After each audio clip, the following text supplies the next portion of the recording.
తాజా అంశాన్ని చూస్తున్నాం. ఛత్తీస్గఢ్లోని బీజాపూర్ జిల్లాలో మావోయిస్టులు భద్రతా బలగాలకు మధ్య ఎదురుకాల్పులు జరుగుతున్నాయి.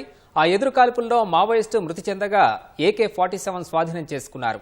మరిన్ని వివరాలు మా ప్రతినిధి లింగయ్యను అడిగి తెలుసుకుందాం. లింగయ్య, ఎన్కౌంటర్ ఎప్పటి నుంచి జరుగుతోంది? మృతి చెందిన మావోయిస్టు వివరాలు ఏమైనా తెలిసాయా?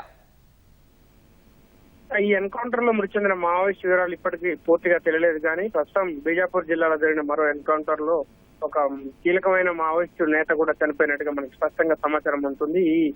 ఈ ఆపరేషన్ నిన్నటి నుంచి కూడా కొనసాగుతుంది. మావోయిస్టులకు బీజాపూర్ జిల్లా నేషనల్ పార్క్ ఏరియాలో ఇవాళ తెల్లవారుజాము నుంచి కూడా మరోసారి ఎదురుకాల్పులు చోటు చేసుకున్నట్టుగా మనకు స్పష్టంగా సమాచారం అందింది. దీనిపై అధికారిక ప్రకటన కూడా ఛత్తీస్గఢ్ పోలీసులు విడుదల చేశారు. భారీగా ఎదురుకాల్పులు కొనసాగుతున్నాయని, ఇప్పటికే ఒక మావోయిస్టు మృతదేహాన్ని స్వాధీనం చేసుకున్నట్టుగా కూడా పోలీసుల నుంచి మనకు ప్రాథమికంగా సమాచారం అందుతుంది. ఆ సంఘటన స్థలంలో AK-47 గన్ను కూడా స్వాధీనం చేసుకున్నట్టుగా తెలుస్తుంది. నిన్న ఈ ఎదురుకాల్పులు నిన్న ఉదయం నుంచి కూడా ఛత్తీస్గఢ్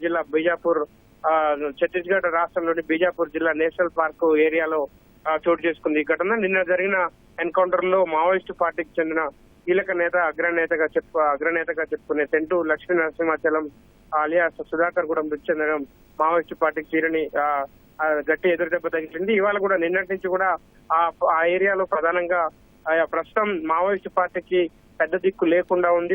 గత ఎన్కౌంటర్ లో నంబాల కేశవరావు కూడా మరణించారు. దీంతో ప్రస్తుతం పార్టీని నడిపించే నాయకుడి కోసం కూడా మావోయిస్టు పార్టీ ముఖ్య నేతలు కూడా తీవ్ర మదన పడుతున్నారు, అన్వేషణ సాగిస్తున్నారు. ఈ నేపథ్యంలోనే ప్రధానంగా మావోయిస్టు కంచుకోటలైన ప్రాంతాల్లో బీజాపూర్ లాంటి తమకు బలమైన స్థావరాలుగా ఉన్న ప్రాంతాల్లో ప్రత్యేక సమావేశాలు కూడా ఏర్పాటు చేసుకున్నారు.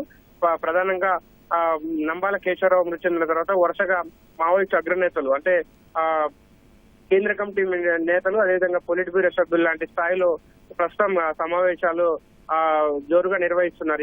ఇదే సమయంలో ఈ సమాచారం అందుకున్న భద్రతా బలగాలు మూకుమ్మడిగా మావోయిస్టులపై దాడులు కొనసాగిస్తున్నాయి. పక్కా సమాచారంతో ఎక్కడెక్కడ సమావేశాలు నిర్వహిస్తున్నారో ఆ సమావేశాల్లో ఎవరు ప్రధానంగా పాల్గొంటున్నారు, ఆ సమావేశాలను ఎవరు లీడ్ చేస్తున్నారంటూ పక్కా సమాచారం, పక్కా ఆధారాలతో ఒక్కసారిగా ఈ మావోయిస్టు సమూహాలపై, మావోయిస్టు సంచారంపై విరుచుకుపడుతున్న పరిస్థితులు ప్రస్తుతం రోజుకో ఎన్కౌంటర్ చోటు చేసుకుంటుంది. నిన్న జరిగిన ఎన్కౌంటర్ లో పార్టీ అగ్రనేత సుధాకర్ అలియాస్ సెంటు లక్ష్మీ నరసింహాచలం దాదాపు 40 ఏళ్ల పాటు అజ్ఞాతంలో ఉండి పార్టీకి దన్నుగా ఉన్న నాయకుడు చనిపోయాడు నిన్నటి ఎన్కౌంటర్ లో. ఇవాళ నిన్నటి నుంచి కూడా అదే ఎదురుకాల్పులు కొనసాగుతున్నాయి. ముమ్మరంగా నేషనల్ అటవీ పార్క్ ఏరియాలో ఈ దండకారణ్యంలో పూర్తిగా సెర్చ్ ఆపరేషన్ కొనసాగిస్తున్న నేపథ్యంలో ఇవాళ కూడా ఈ ఎదురుకాల్పులు కొనసాగుతున్నాయి. ఇప్పటికే మనకు అందుతున్న సమాచారం ప్రకారం అయితే మరో కీలక నాయకుడే ఈ ఎన్కౌంటర్ లో చనిపోయినట్టుగా మనకు సమాచారం అందుతుంది. కానీ ఇంకా